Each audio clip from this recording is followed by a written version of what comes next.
हो 80 सीट लढवल्या आम्ही. 80 सीट मध्ये 60 सीट आमच्या लागल्या. आणि या संपूर्ण महाराष्ट्रामध्ये एकच चेहरा त्यावेळी होता, तो होता मुख्यमंत्री एकनाथ शिंदे साहेबांच्या. आमच्या अत्याचाराच्या नावाखाली, त्यांच्या चेहऱ्याखाली या निवडणुका लढवून आज मात्र या ठिकाणी बीजेपीचे मुख्यमंत्री या ठिकाणी विराजमान झाले, देवेंद्र फडणवीस. मला एवढंच सांगायचं आहे, मगाशी मारुती पाटील साहेब बोलले, युती होईल का नाही होईल. बघा, युती झाली तर पॅनल क्रमांक 2 मध्ये गोरख जाधव असू द्या, हर्षाली थाईला असू द्या, गणेश कोट असू द्या, या देवळेकर असू द्या, हा सर्व पॅनल हा शिवसेनेचा पॅनल आहे, मालिकेला शिवसेनेचा आहे. एक सीट सुद्धा भारतीय जनता पक्षाला भेटू शकत नाही युती झाली तर.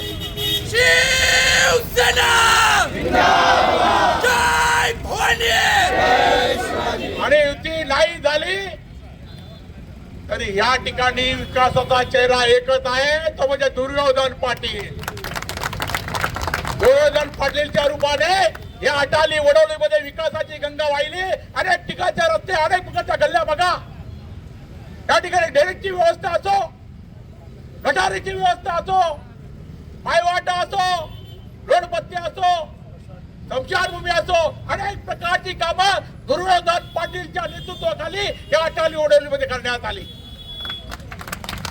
विकासाचा चेहरा म्हणजे दुर्योधन पाटील आहे. आता हा विकासाचा चेहरा या ठिकाणी शिवसेनेच्या रूपाने या ठिकाणी उभा राहणार आहे. बघा, एक गोष्ट सांगतो मी तुम्हाला,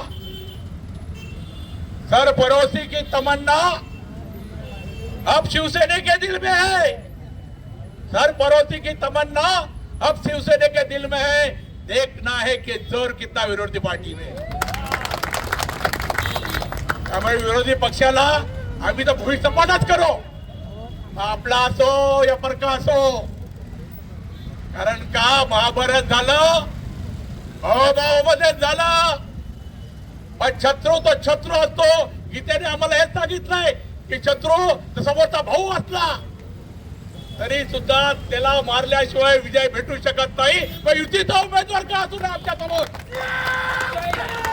युतीच्या उमेदवाराला सुद्धा गारद करून आमच्या या ठिकाणी शिवसेनेचा पॅनल धनुष्यबाणाच्या चिन्हावर निवडून आल्याशिवाय राहणार नाही अशी खात्री नाही, आमची गॅरंटी. आणि अरविंद मोरे साहेब जर झोपवण्याची भाषा करत असाल तर भारतीय जनता पार्टी देखील जशाच तसे उत्तर देण्यासाठी तयार आहे. कोणी कुठे लढलं पाहिजे हे तुम्ही आम्हाला सांगू नका. निवडणुकीमध्ये कोण कोणाला झोपवतं ते चांगल्या प्रकारे जनता दाखवून देणार आहे. भारतीय जनता पार्टीच्या मागे ही जनता आहे आणि कुठेही आम्ही संयम ठेवून आहोत. आमचं नेतृत्व संयम ठेवून आहे. कुठेही या महायुतीमध्ये मिठाचा खडा पडेल अशी भाषा कोणी करू नये. जशाच तसं उत्तर मिळेल.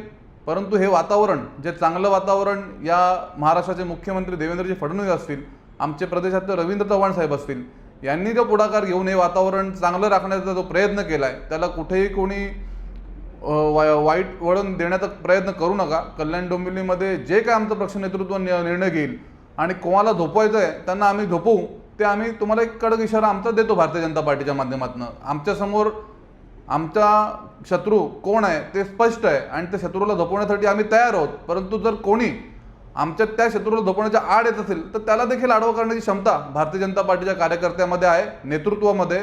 एवढी दखल त्यांनी घ्यावी, एवढीच माझी त्यांना विनंती आहे.